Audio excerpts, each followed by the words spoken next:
so you saying that when you was right, because they in the said, so help me please.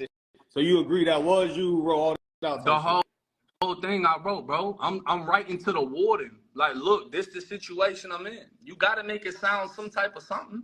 Nah, like, yeah. What I'm gonna be like, hey, warden, I'm big gangster, but let me out of confinement. You think they finna?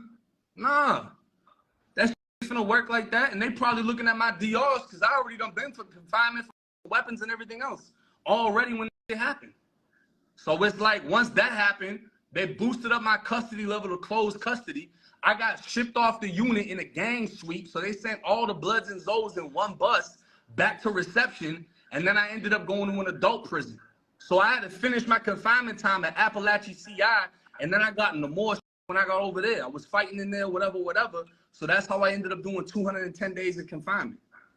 One thing about them tables, they always gonna turn. And that's exactly what happened for 1090 Jake, aka the world's best clerical worker, aka the nosiest gangster in the game. You see, 1090 is known for putting rappers and CEOs' legal skeletons of their past out on Front Street, and it seems as if someone pulled a him on him. Yep, the paperwork is out on 1090 Jake, the Boston/Florida 4 accent having big white blood. Now, you see, Jake wrote a grievance to the warden of the prison about the mistreatment of him and 3 other inmates, but in the midst of the complaint that led them to confinement, he mentioned how inmate and a Zoe that they were warned against, Jimmy Harvey, hit him with a rock inside of a sock on the back of his head. He also explained how Mark Sherry, who was another Zoe, was hit by inmate Jerry Lewis as well. He goes on to say how the officers told them they don't care who did what, everyone is getting charges. Jake claims the officers forced them to write false statements by physical force. Yes, the officers were putting belt to ass. These infractions would lead to eventually Jake being transferred to a higher security prison. Now, Jake would respond to these allegations by saying that he filed a grievance and not an actual statement. The people he mentioned were already sentenced for their crime, and the guy who hit him did it right in front of the cops so he could purposely get put off the dorm so he could avoid the war that was brewing. Now, in my personal opinion, snitching is not black and white. Sometimes we need context provided so it can be evaluated. But Jake in many cases has decided to pick and choose when and when not to use context. He was very black and white with a lot of people, but recently he confused me when he claimed Young and Ace wasn't telling, when he provided detail to who shot first, mentioning names, who was fighting, and used his pointer finger at the screen. Maybe Jake likes Young and Ace, but it looked a little funny. You see, Jake has to hold himself to the same standards that he held everyone else. The grievance was unnecessary. As a gangster, this is what you signed up for. Grievances are made for civilians, even going against the police. Then you did not have to write specific names and the details how they assaulted you. You see, nothing was done and all you did was provide a voluntary statement. What if they had no knowledge that the Bloods and the Zoes were about to have a war? You also said that y'all's action led to a gang sweep at the prison. And lastly, you've done videos of yourself showing your own paperwork, but you conveniently forgot to put this particular paperwork up as well. That lets me know one thing. You're hiding the paperwork because at minimum, you know it ain't right. There's definitely mystery to your history. And this is what I and many other people speak of when we say hip hop, black culture accepts anyone with open arms.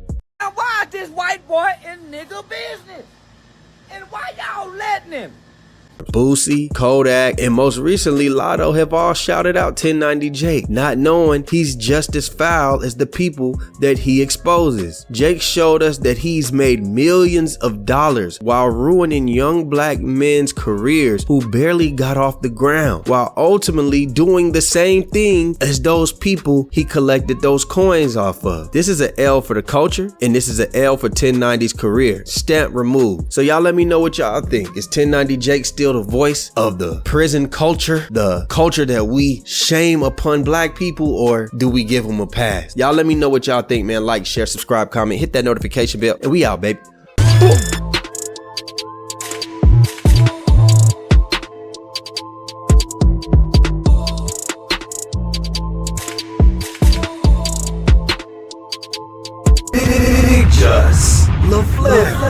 It's him.